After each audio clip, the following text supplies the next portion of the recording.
Sir ఇప్పుడు జరగబోయే ఎన్నికల్లో పవన్ కళ్యాణ్ పోటీ చేయడం లేదు అని చెప్పి వార్తలు వస్తున్నాయి. అది కూడా మోడీ సలహాల మీద ఆయన వర్క్ చేయట్లేదు అని చెప్పి తెలుస్తుంది. ఆ సలహాలు ఏంటి సార్? రకరకాల ఊహాగానాలు అయితే ఉన్నాయి పవన్ కళ్యాణ్కి సంబంధించి. ముందుగా అయితే పవన్ కళ్యాణ్ భీమవరంలోనే పోటీ చేస్తాడు అసెంబ్లీకి అని చెప్పారు. ఫస్ట్లో అంతకంటే ముందైతే మళ్ళీ 2 సార్లు చేస్తాడు, భీమవరం కానీ తిరుపతి కానీ, అలాగా 2 నియోజకవర్గాల నుంచి మళ్ళీ చేస్తాడు. ఎందుకంటే గతంలో గాజువాక భీమవరం చేశాడు కాబట్టి ఈసారి కూడా జాగ్రత్తగా 2 చేస్తారు. మళ్ళీ ఏమన్నారంటే లేదు, ఈసారి తెలుగుదేశం పొత్తుంది కాబట్టి ఓట్ ట్రాన్స్ఫర్ ఈజీగా ఉంటుంది, అందువల్ల భీమవరం కానీ పిఠాపురం కానీ అన్నారు. ఫైనల్గా పిఠాపురం అన్నారు. మళ్ళీ ఒక 2 రోజుల నుంచి తిరుపతి అని చెప్తున్నారు.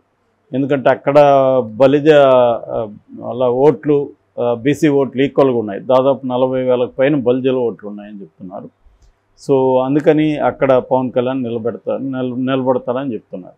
అయితే నిన్నటి నుంచి ఇంకొక వార్త వైరల్ అవుతుంది. అదేంటంటే పవన్ కళ్యాణ్ అసలు పోటీని చేయడు అని.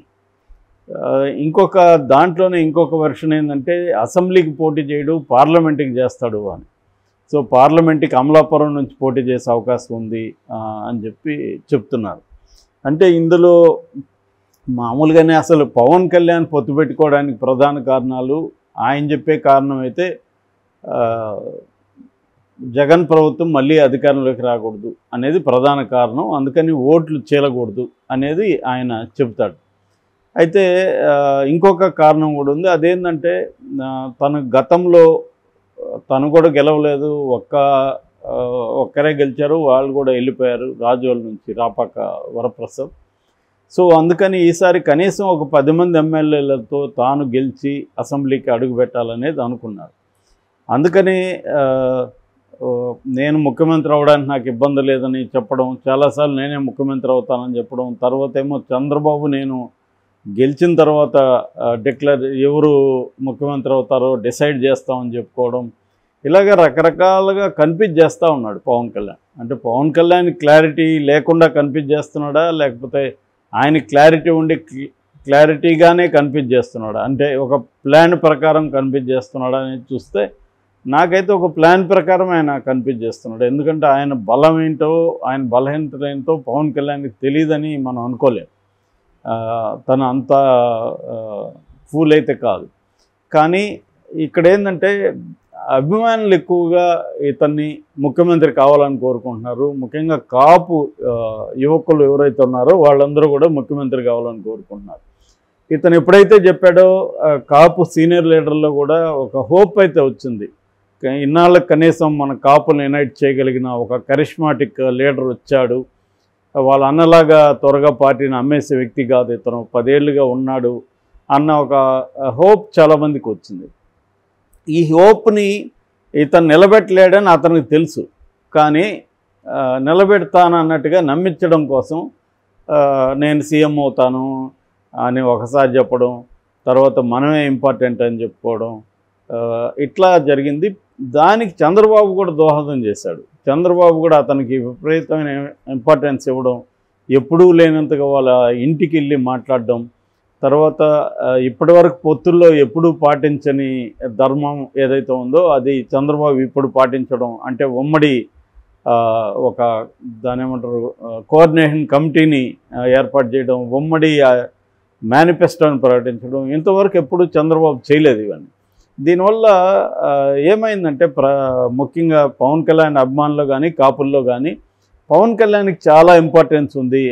ఏమో గుర్రం ఎగరవచ్చు అన్నట్టుగా సీఎం అవుతాడేమో, వరస్ట్ అంటే ఒక 1 ఇయర్ కన్నా సీఎం అవుతాడేమో, ఒక టర్మ్ అన్న అవుతాడేమో, లేదు ఇంకా వరస్ట్ అంటే కనీసం ఉప ముఖ్యమంత్రి అవుతాడేమో అన్న ఒక ఇదైతే చాలామందిలో ఉనింది. ఇది కావాలని మేబీ చంద్రబాబు పవన్ కళ్యాణ్ మాట్లాడుకొని చేశారా ఏం తెలియదు, కానీ మొత్తానికి వీళ్ళిద్దరి చర్యల వల్ల ఈ హోప్ జరిగింది.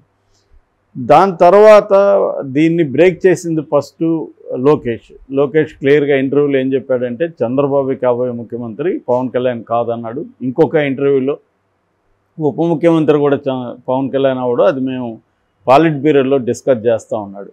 అంటే క్లియర్గా ఏ రకమైన కీలకమైన రోలు పవన్కి ఇవ్వము అనేది చెప్పేశాడు అతను.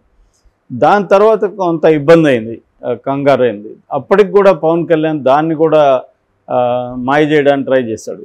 ఏం చెప్పాడు, మనం తక్కువ సీట్లు ఎందుకు అడుగుతాం, కనీసం 3వ వంతు అడుగుతాం, అది కూడా 3వ వంతు అసెంబ్లీలో అడుగుతామని క్లియర్గా చెప్పకుండా లోకల్ ఎన్నికల్లో వరకు అడుగుతా ఉన్నాడు.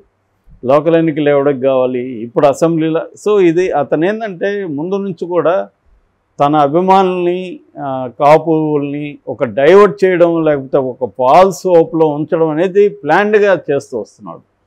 కానీ ఇక్కడ జనం అందరూ అంత అతని అభిమానుల ఐక్యం అంటే చాలా తక్కువ ఉంటుంది, నో డౌట్. కానీ మిగతా వాళ్ళ ఐక్యూలు అంత తక్కువ ఉండవు కదా. సో అతని అభిమానులు కాకపోతే గుడ్డిగా అతను ఏం చెప్పినా జై జై అని కొట్టచ్చు, కానీ మిగతా వాళ్ళు ఆలోచిస్తారు కదా. సో అలాగా మెల్లమెల్లగా కాపులు దూరం అవుతున్నారు. సో ఈ కాంటెక్స్ట్లో అతనికి అర్థమైంది ఏమంటే, రేపు మనం గెలిచినా కూడా మనకేం పెద్ద 24లో ఎన్ని గెలవస్తారనేది ఒక డౌటు. అందులో 24లో ఎన్ని ఆర్గానిక్ జనసేన వాళ్ళు గెలుస్తారనేది కూడా ఒక పెద్ద క్వశ్చన్. ఎందుకంటే అందులో కొంతమంది వైసీపీ నుంచి వచ్చిన వాళ్ళు ఉన్నారు, మేజర్గా తెలుగుదేశం నుంచే అటు వెళ్ళి తెలుగుదేశం సీట్లు ఇవ్వలేని వాళ్ళందరినీ అటు పంపించి చంద్రబాబు అక్కడ గెలిపిస్తాడు. సో దానికి ఒక కారణం ఏంటంటే అతనికి కూడా అంత నాయకత్వం, స్టేట్ వైడ్గా గుర్తింపు పొందిన నాయకత్వాన్ని పవన్ కళ్యాణ్ కూడా వాంటెడ్లీ డెవలప్ చేయలేదు. డెవలప్ చేయాలనుకుంటే చేసుండేవాడు, అతను వద్దనుకున్నాడు కాబట్టి డెవలప్ చేయలేదు. సో ఈ కారణాల వల్ల అతనికి అర్థమైంది ఏమంటే, మళ్ళీ అసెంబ్లీలో పోయి మన ఇబ్బందులు పడేదానికంటే కూడా పార్లమెంట్కి వెళ్ళి పార్లమెంట్లో బీజేపీ ఏంటంటే చాలా ప్రోగా ఉంది పవన్ కళ్యాణ్ పట్ల. బీజేపీ గేమ్ ప్లాన్లో పవన్ కళ్యాణ్ చాలా ఇంపార్టెంట్. బీజేపీ గేమ్ ప్లాన్ ఏంటి, తెలుగుదేశం కానీ వైసీపీ కానీ వీక్ అయితే ఆ ప్లేస్లకి రావాలి. ప్రధానంగా వాళ్ళ అంచనా తెలుగుదేశం వీక్ అయ్యే అవకాశాలు ఉన్నాయి. అంటే ఈసారి కానీ చంద్రబాబు రాకపోతే నెక్స్ట్ 2029కి చంద్రబాబు యాక్టివ్గా ఉండలేకపోవచ్చు, ఇంత యాక్టివ్గా. ఇంకా ఇతని లోకేష్ నాయకత్వం ఎస్టాబ్లిష్ కాలేదు. సో అప్పుడు తెలుగుదేశం దెబ్బతీయడానికి కమ్మ కాపు కాంబినేషన్ మనం సెట్ చేయొచ్చు అనేది బీజేపీ ప్లాన్. అందుకని కమ్మ అండ్ ఎన్టీఆర్ ఫ్యామిలీకి చెందిన పురంధేశ్వరిని ప్రెసిడెంట్గా పెట్టారు, జూనియర్ ఎన్టీఆర్ని కలిసి పెట్టారు, తర్వాత పవన్ కళ్యాణ్ని. సో కమ్మ కాపు కాంబినేషన్ తీసుకురాగలిగితే మనకు సక్సెస్ అవుతుంది అన్న ఒక గేమ్ ప్లాన్లో వాళ్ళు ఉన్నారు. ఈ గేమ్ ప్లాన్లు మనకు పవన్ కళ్యాణ్ వాళ్ళకి చాలా ఇంపార్టెంట్. సో అందుకని పవన్ కళ్యాణ్కి మోడీ ఏం ఆఫర్ ఇచ్చాడంటే, నువ్వు ఎంపీగా కంటెస్ట్ చెయ్యి, ఎంపీగా కంటెస్ట్ చేస్తే నేను నెక్స్ట్ మన గవర్నమెంట్ వస్తుంది కాబట్టి నీకు ఖచ్చితంగా మంత్రి ఇస్తాను. సో నీకు ఒక ఇది ఉంటుంది, ఒకవేళ మన గవర్నమెంట్ ఏర్పడినా ఏర్పడకపోయినా నీకు మంత్రి పదవి ఉంటుంది కాబట్టి నీకు జనాల్లో కానీ అభిమానుల్లో కానీ ఒక ఏది తగ్గదు, ఊపు తగ్గకుండా ఉంటుంది. మళ్ళీ ఓడిపోయిన పొరపాటున ఇంకా నీ లైఫ్ కూడా మటాష్ అన్న ఇది మోడీ ఆఫర్ ఇచ్చినడికి చెప్తున్నారు. దానికోసం ఇప్పుడు అతను ముందు 2 మార్గాలు ఉన్నాయి. ఒకటి అసెంబ్లీకి పార్లమెంట్లకి రెండింటికి పోటీ చేయడం. ఆ పోటీ చేసినప్పుడు కూడా జనాల్లో కొద్ది కన్ఫ్యూజన్ వచ్చే అవకాశం ఉంది అలా చేస్తే. లేదు ఓన్లీ పార్లమెంట్కి చేస్తే అది ఇంకొక రకమైన కన్ఫ్యూజను, అంటే స్టేట్ పాలిటిక్స్లో ఇంకొండడు పవన్ కళ్యాణ్ అని. సో ఈ డోలాయమయం ఉన్నట్టుగా తెలుస్తుంది. అందుకని రెండిటికే చేద్దామన్న ఆలోచన ఉంది. కానీ చెప్పలేం, మోడీ గట్టిగా లేదు నువ్వు పార్లమెంట్కే చెయ్యి అని అన్నప్పుడు అతను పార్లమెంట్కే చేసే అవకాశం ఉంది. ఎందుకంటే మోడీ ఈ కూటమిని కంప్లీట్గా Modi and Amit Shani control చేస్తారు. ఎందుకు చేస్తారు, వాళ్ళకి నిజానికి అంత బలం లేదు ఆంధ్రప్రదేశ్లో. కానీ అటు పవన్ కళ్యాణ్ వాళ్ళ వైపే ఉన్నాడు, పవన్ కళ్యాణ్ కూడా కంప్లీట్గా ఉన్నాడు కాబట్టి చంద్రబాబుకి పవన్ కళ్యాణ్ లేకుండా ఎన్నికలకు వెళ్ళే ధైర్యం లేదు, జగన్ని ఓడించలేమన్న ఒక భయం ఉంది. రెండవది రేపొద్దున మళ్ళీ అధికారంలోకి ఒకవేళ జగన్ వచ్చి అక్కడ సెంట్రల్లో మోడీ వస్తే మనకి ఇబ్బంది, జైలుకి కూడా పోయే అవకాశాలు ఉన్నాయన్న భయం కూడా ఉంది. ఈ 2 కారణాల వల్ల చంద్రబాబు బీజేపీతో పొత్తుకి చాలా కష్టపడి సాధించడానికి ట్రై చేస్తున్నారు, ఢిల్లీలో కూర్చున్నారు.